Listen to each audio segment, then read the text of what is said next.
Sziasztok, Erika vagyok, és üdvözöllek a csatornámon. A mai videóban könyves kincskeresés által fogom kiválasztani a következő olvasmányomat. A BookTube könyvklub első 3 havi témája polc karcsúsítás volt, ami lényegében azt jelenti, hogy igyekeztünk arra koncentrálni, hogy minél több könyvet olvassunk a fizikai TBR-unkról, és volt egy téma hónapunk, volt egy közös könyvünk, és most pedig lényegében egy kihívás keretein belül szintén az olvasatlan könyveink közül fogunk választani. A könyves kincskeresés lényege, hogy különböző pontok alapján keresel könyveket a polcokon, és azt hiszem 9 vagy 10 ponton keresztül végül el fogunk jutni ahhoz a könyvhez, amit el fogok olvasni. Mivel a telefonomon videózok, ezért kiírtam a pontokat, és néhány esetben lusta voltam leírni az egész hosszú pontot, úgyhogy így parafrazálni fogok.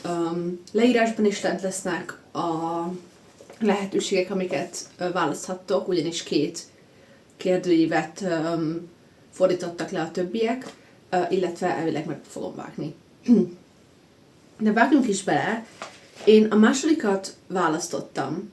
Nem tudom, hogy másodikként van-e jelezve valahol. A lényeg az, hogy az egyik kérdőívben rengeteg oldalas, meg címes rész volt, hogy a bizonyos oldalon keres egy szót, és ez olyan kihívásnak tűnt, amit nem biztos, hogy fogok tudni teljesíteni, úgyhogy a másik verziót választottam. Az első pont az, hogy először is keressek egy borítót, amit imádok. Most ezt láttam meg először, a Kisasszonyokat. Nagyon-nagyon szeretem, magát a könyvet is, de szerintem ez a Manó könyves kiadás eszméletlenül szép. És, mint láthatjátok, sikerült beszereznem az összes részt ebben a kiadásban, és nagyon szeretem őket. Úgyhogy szerintem ezt fogom választani ehhez a ponthoz. És most keresnem kell egy ehhez hasonló borítójú könyvet. Nem tudom, mennyire hasonlít, de igazából abból indultam ki, hogy virágok, és itt is van ilyen rózsaszín. Maga a sárga nem annyira illik bele, de szerintem nem tudom, hogy van-e más virágos borító. Szerintem maradok ennél. Most ennek a könyvnek kell az 50. oldalra lapoznom, és keresnem egy szót, amivel a következő könyvem címét fogom kiválasztani. Egyébként a Senkirálynyokat nagyon-nagyon szerettem, szóval, amit látjátok, tele van cetlézve, de nagyon rég olvastam, úgyhogy nem tudom, hogy milyen jellegű szavakat tudok itt tenni. 50. oldal. Van olyan, hogy könyvtár, esetleg, vagy világ, fájdalom, test. Test! Ahhoz tudok egyet. Szóval azt választottam itt ezen az oldalon, hogy test, és ahhoz tudom hozni Bessenyei Gábortól a Tested és lelkemet. Egyébként ezt még nem olvastam. A pontoknál úgy vagyok vele, hogy szerintem az olvasott könyveim közül is választok, mert ha csak az olvasatlan könyveim közül keresgélek, akkor lehet, hogy az így bekorlátozna dolgokat. De a Tested és lelkem? Nagyon jó. Milyen trópok vannak benne, ebben a Tested és lelkemben? Keres egy könyvet, amiben hasonló trópok vannak. Fogalmam sincs, milyen trópok vannak benne. Szerintem biztos, hogy ifjúsági, és egy gimiben játszódik, a főszereplő srác foci csapatban van, és van egy YouTube csatornája. És egy ifjúsági romantikus? Most szerintem nem fogok ránézni majd, hogy ott mik vannak, abból indulok ki, amit tudok a könyvről, vagyis semmit, de elvileg ez egy ifjúsági romantikusnak tűnik. Fönt van a romantikus polcom, vagy az ifjúsági romantikus polcom, úgyhogy megint mászni fogok. Oké, egy ifjúsági romantikus, ami szintén gimiben játszódik, az a Vaklandia végzettel. Ezt nagyon-nagyon rég olvastam, de nagyon szerettem. És azon gondolkozok, hogy ez biztos, hogy gimis volt, de szerintem a lollos könyvek között pont ilyen gimis korosztályos főszereplők voltak. És elvileg tanulmányi kirándulásra mennek a főszereplők Londonba. Úgyhogy ezt választottam. Ezzel a könyvvel ellentétes trópokat kell választanom. Szóval ez egy ifjúsági romantikus osztálytársak vagy évfolyamtársak között van valami romantikus szál.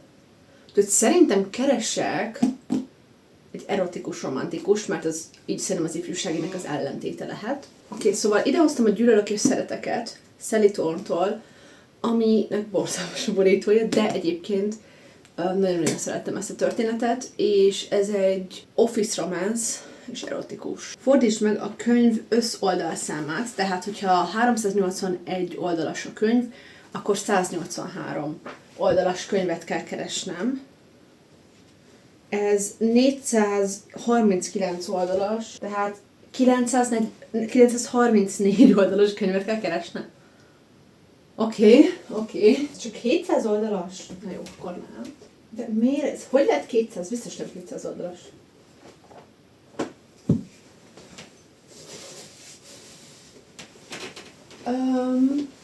Nincs 900 oldalas könyvem.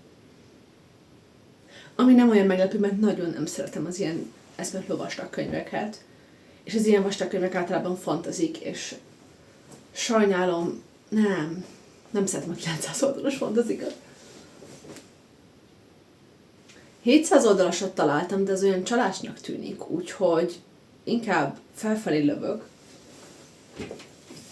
És hozom a Monte Cristo grófját, mert nekem úgy van meg, hogy 2 külön kötetben, és a 2 kötet együtt azt hiszem 1200 oldalas. Úgyhogy ezt hozom erre a pontra. Tényleg azt hittem, hogy van 900 oldalas könyvem, mert van néhány hosszabb sorozatfolytatásom, amire ha ránézek, úgy érzem, mintha 900 oldalas lenne, de igazából kiderült, hogy csak 700 oldalasak, úgyhogy most már nem is tűnnek olyan visszesnek. Szóval a Monte Cristo grófját hoztam. Keres ennek a könyv színeihez hasonlót. Ez egy ilyen zöldes, de van rajta piros is. Hogyha az csalás, ha a második részt hoz, igen, az csalás. Jó. Szerintem a Mi vagyunk a medvéket fogom hozni, mert a gerince hasonló színű, illetve itt is főleg ez egy szín dominál, ez a kék. Mondjuk inkább zöldes, de most hagyjuk figyelmen kívül. Szóval ilyen egy szín dominál, és akkor van egy ilyen kiugró szín, itt narancssárga, itt meg piros. Úgyhogy szerintem hasonló színeiben. Igazából ebben a videóban gyakorlatilag az esetek többségében a kedvenc könyveim felé húzok, mert kedvenc könyvem, Kisasszonyok kedvenc könyvem, Senki lányok 5 csillag, úgyhogy igen, lehet el kéne olvasnom a Tested és lelkemet, és az is 5 csillag lesz. Lehet ezt üzeni ez a videó. De nézzük, mit kell csinálni a Mi vagyunk a medvékkel. Keress egy könyvet, ami ugyanabban az évben jelent meg. Nem is tudom, mikor jelent meg. 21?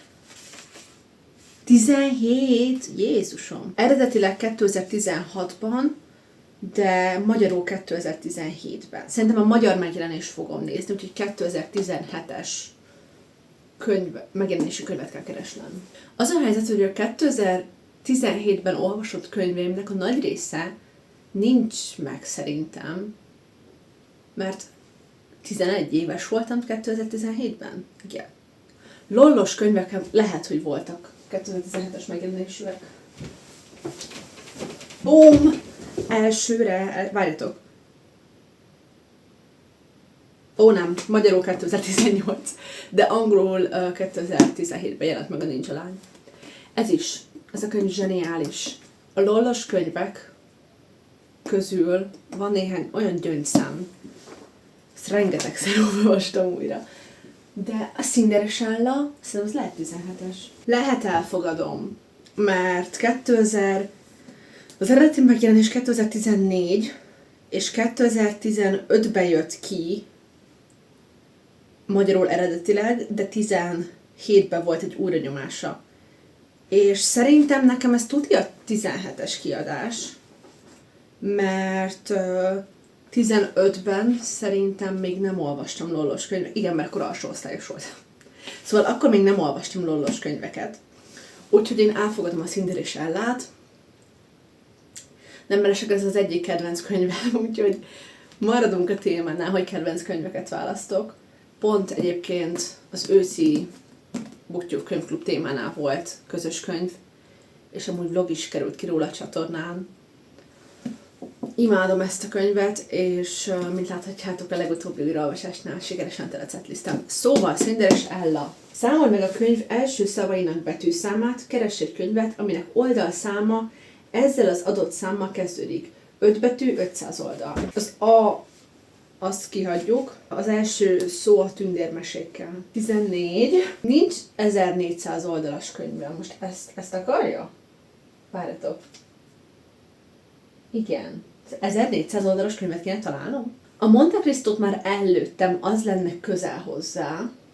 Úgyhogy szerintem 140 oldalas könyvet próbálok keresni. Talán valamelyik verses kötetem.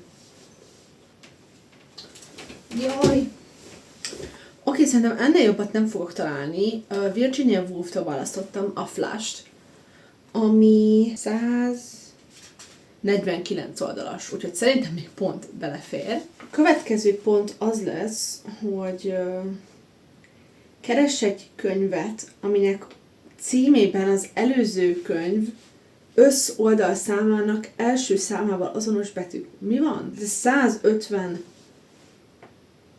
oldal, akkor 100,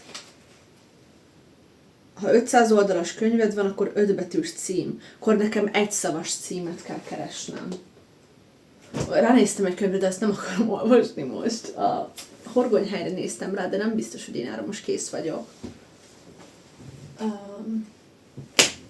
Nagyon sok lehetőségünk van. Úgyhogy igazából most csak az lesz a lényeg, hogy mihez van kedvem jelenleg. Szerintem összeszerek néhány egybetűs címet, és utána eldöntöm, hogy ezek közül mihez lenne most kedvem. Oké, szerintem összeszedtem a könyveket. Van még olyan könyv, ami egyszavas című, de hogy én biztos nem fogom a győzteseket olvasni, az is biztos, mert hogy ez is vagy 700 oldalas. És ha úgy akarom felvenni ezt a videót, mármint idő szempontjából, ahogy elterveztem, akkor ez nem fog beleférni. Oké, mutatom, mik a lehetőségek. Van itt egy széding. Igazából annyit tudok, hogy elvileg ez egy krimi, és van benne egy ilyen podcast-szerű formátum is, úgyhogy ez egy lehetőség. Aztán itt van a Szégyentelen, ami ugye a Napernyő protektorátusnak a 3. része, erre egyébként nagyon kíváncsi vagyok, úgyhogy ez lehetséges. Illetve itt van a Rózs, bár most, hogy ezt levettem, ehhez most nagyon nincs kedvem, ez elvileg egy hófehérke újramondás, és kicsit ilyen horroros, úgyhogy szerintem ezt vissza fogom rakni. Illetve levettem még a Sárgát, ami igazából amikor így, tehát nem gondoltam át, hogy melyik ponthoz mit szeretnék hozni, de így nem tudom, igyekeztem gondolkodni rajta, hogy vajon mit olvasnék most szívesen, és valahogy így a Sárga ugrott be, hogy a Sárga fog kijönni. De nem tudom, hogy én nekem most ez menni fog-e. E között a kettő között próbálok most választani. A biztonságos út az lenne, hogyha e felé mennék, mert nagyon szeretem ezt a sorozatot. Oké, eldöntöttem. A Sárgát fogom olvasni, mert nagyon-nagyon régóta hallgatom ezt a könyvet. Egy BookTube-os csereberén szereztem be, már nem tudom, hogy könyvhét vagy könyvfesztivál. A lényeg az, hogy szerintem már minimum 2 éve itt van a polcomon, és pont amiatt szereztem be a BookTube csereberén, mert nagyon-nagyon érdekelt, és így abban a pillanatban így beszereztem, és mondom, úristen, ezt most azonnal el fogom olvasni, és azóta eltelt 2 év kb. Úgyhogy szerintem ez most egy ilyen jel, hogy a Sárgát fogom olvasni. Úgyhogy, úristen, nagyon félek, meg izgatott is vagyok. Egyébként remélem, hogy mindent jól csináltam. Ha nem, akkor is a Sárgát fogom olvasni. Úgyhogy majd jelentkezem még.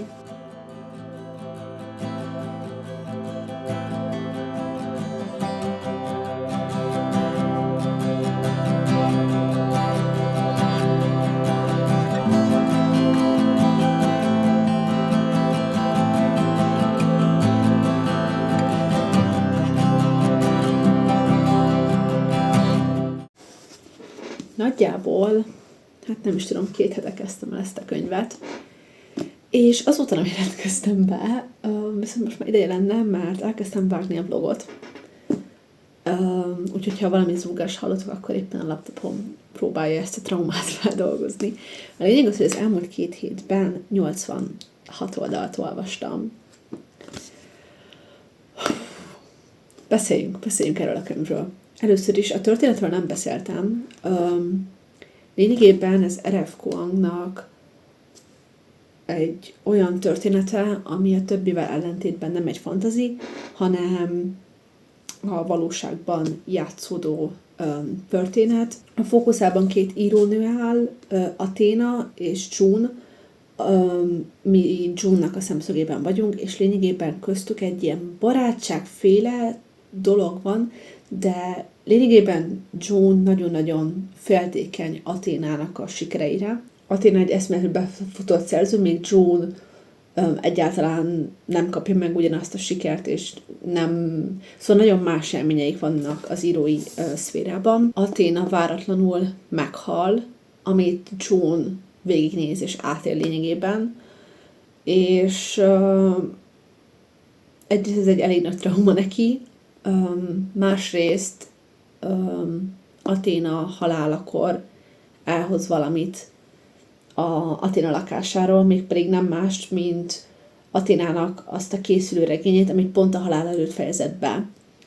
És ezt a regényt, hát lényegében saját neve alatt kiegészíti, meg továbbírja, és lényegében azzal foglalkozik a könyv, hogy egyáltalán mi az, hogy mit vehetünk inspirációnak. Athéna egy kínai származású írónő, bár Amerikában végezte az egyetemet, tehát nagyrészt Amerikában nőtt fel, míg June fehér. A könyv felteszi a kérdést, hogy kinek van joga megírni bizonyos történeteket, ugyanis Athénának a kézirata egy első világháború alatt játszódó történet, ami kínai munkásokat követ, és nagyon sokat merített azokból a valós eseményekből, amik ezekkel a munkásokkal és általánosságba véve az első világháború alatt történtekből.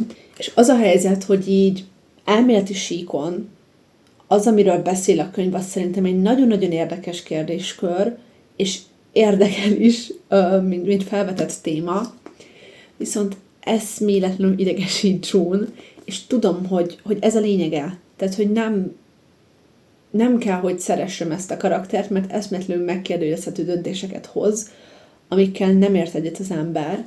Szóval abszolút értem, hogy nem kell kedvelnem ezt a szereplőt, és nem feltétlenül amiatt olvasom ezt a könyvet, hogy én most azonosuljak a szereplőkkel. Egyébként részben azt érzem, hogy azért is olyan kellemetlen June-ról olvasni, mert szerintem nagyon sok olyan emberi tulajdonságot meg érzelmet testesít meg, amik mindenkiben megvannak, de nem szívesen végzünk önvizsgálatot ezzel kapcsolatban. Szóval nagyon sok szó van róla benne, például az irítségről. Nem tudom, hogy más is szokott ilyet átélni könyvolvasás közben, de én kifejezetten így, amikor még kisebb voltam, akkor csináltam, vagy akkor éltem át nagyon hatványozottan ezt az érzést, hogy tudod, hogy valami nagyon kellemetlen fog történni a könyvben, és egyszerűen fizikailag képtelen vagyok olvasni, mert annyira kellemetlenül érzem magam, ilyen second-hand embarrassment érzést élek át. És így érdekel a téma, de tudom, hogy nem hinném, hogy ennek a könyvnek kellemes lenne a vége, mert valamikor csak kell derülnie azoknak a dolgoknak, amiket June művel, és nagyon kellemetlenül fogom érezni magam, amikor ez megtörténik, és valójában ez tart vissza az olvasásban, ami ilyen nagyon hülyeség, mert valójában csak le kéne ülnöm, és elkezdenem úgy igazán olvasni, mert valójában meg érdekelnek a dolgok, amik le vannak írva, szóval nem tudom, van egy rész, amit bejelöltem. Itt arról van szó, hogy itt már a szerkesztési folyamatokról van szó, és igazából arról beszél a szerkesztő is June, hogy bizonyos részeket kivesznek a regényből, mert túlságosan belemennek a történelmi nuanszokba, és egyáltalán ki kíváncsi rá. És itt ki vannak jelölve a részek, és itt így leírtam így a véleményemet, megrendeltem, mert szerintem annyira fontos a történelmi kontextus. Eszméletlenül fontos. Szerintem, jó, oké, nyilván történelmet tanulok, szóval ez nekem hatvanozottan fontos kérdés, de az a véleményem, hogy így, aki ismeri a történelmet, az talán az egyik legfontosabb dolog ahhoz, hogy kritikai gondolkodás és kritikai véleményt alkoss bármiről is, mert kell a kontextus. Tehát, hogy el tudod mesélni az első világháborús kínai munkások történetét, bárhogyan, de ahhoz, hogy megértsük a problémának a forrását, és mélyére menjünk annak, hogy mondjuk az ott felmerülő rasszizmus és megkülönböztetés mondjuk hogyan reflektál a mai emberekre, vagy hogyan reflektál a mi társadalmunkra, akkor szükség van arra, hogy megértsük, hogy ott milyen rendszerek és milyen egyéni élmények történtek, amik megváltoztak-e egyáltalán azóta? Egyébként szerintem nem. Szóval nagyon szürreális 2026-ban élni, mert olyan dolgok történnek a világban, hogy így nézel, hogy amúgy 100 éve is hasonló szinten álltunk, és nulla előrehaladás van. A lényeg az, hogy szerintem nagyon-nagyon fontos, hogy ismerjük a történelmet, és felismerjük azokat a visszatérő témákat, és megértsük azokat, mondjuk az eszméket, amikkel így dobálózik az ember így a 21. században, és amivel dobálózik a média, és megértsük ezeknek az eszméknek így a mélyét, és ebből tudjunk saját véleményt formálni, és eldönteni, hogy mikinek az oldalán állunk. Szóval ez egy nagyon random kitérő. De a lényeg az, hogy azért szerettem volna erről beszélni, mert azt érzem, hogy ahogy olvasom a könyvet, ilyen rengeteg gondolat merül fel bennem, és nagyon-nagyon szívesen olvasnám ezt mondjuk egy szeminárium keretein belül, vagy valakivel közösen, vagy egy könyvklubban, mert annyi érdekes koncepció van benne, amiről így nagyon szívesen beszélgetnék emberekkel. Csak azt érzem, hogy túl kell lendülnöm ezen a kellemetlenség érzésen, és nem tudom. Úgyhogy haladnom kell vele, mert ma szerda van, és szombaton ki kell menni ennek a vlognak. Úgyhogy igyekezni fogok befejezni.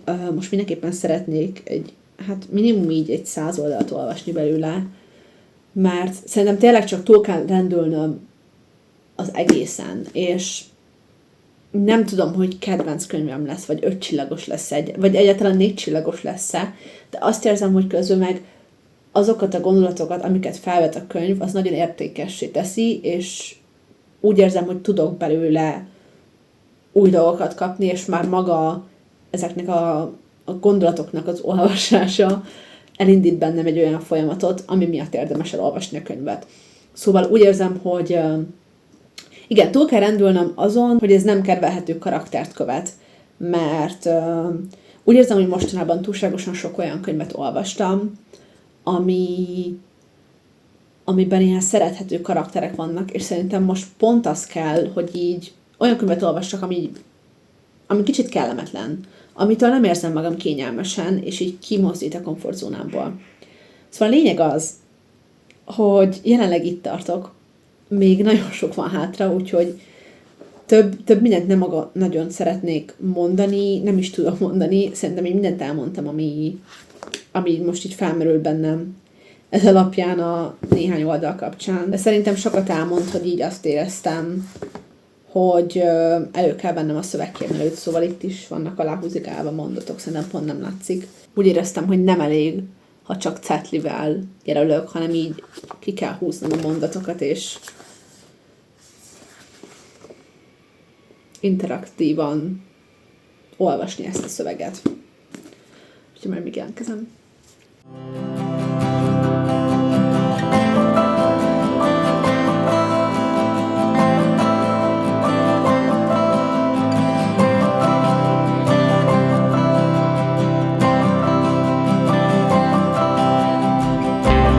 Befejeztem a könyvet, úgyhogy szerettem volna összegző gondolatokat hozni a könyvvel kapcsolatban, illetve az egész kihívással kapcsolatban.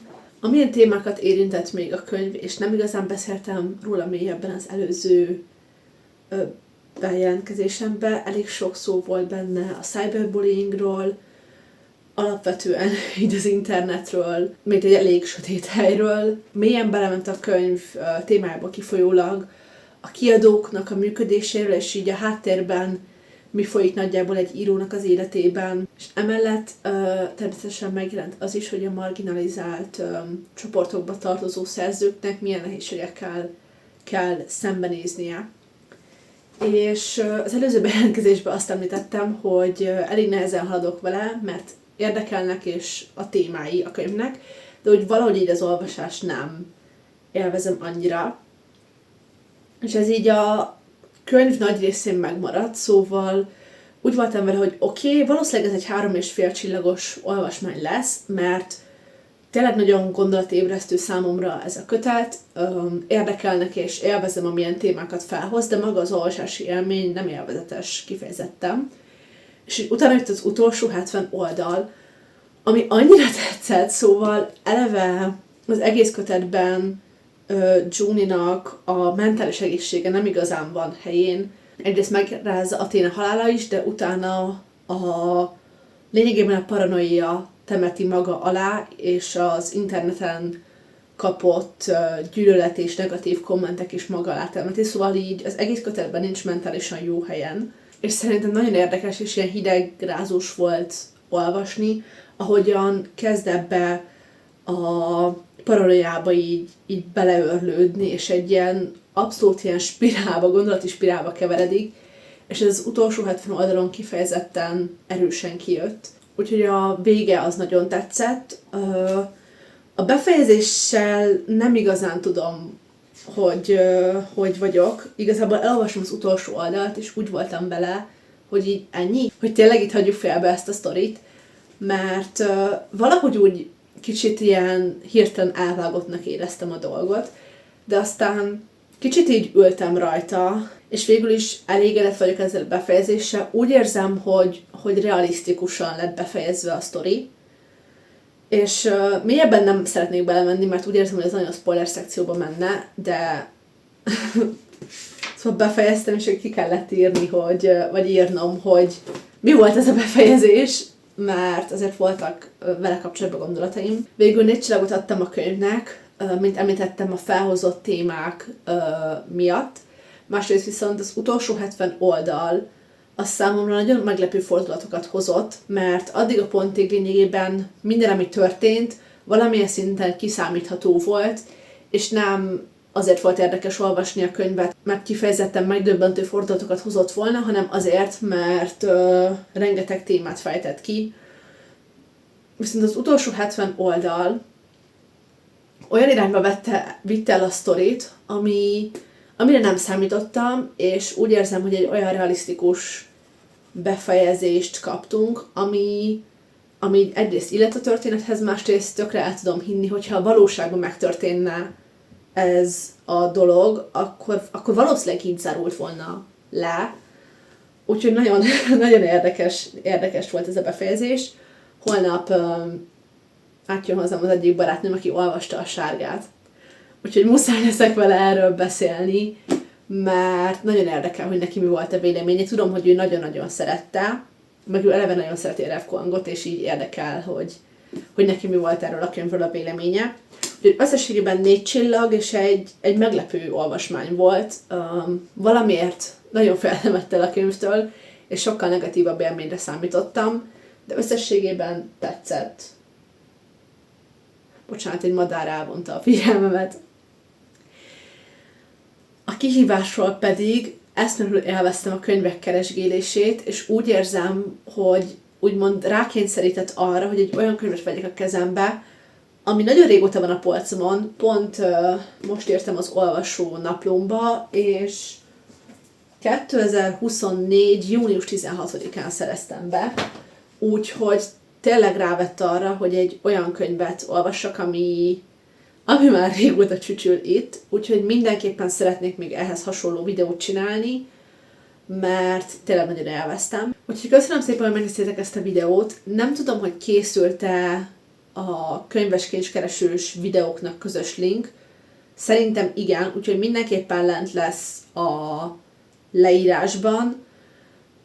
Kövessétek a Booktube Klubot minden felületen, ugyanis hát nem sokára be lesz jelentve az újabb 3 hónapos tematik. Úgyhogy remélem várjátok, és ha tetszett a videó, akkor lájkoljátok, iratkozzatok fel a csatornára, és ha minden igaz, akkor jövő hét szombaton találkozunk.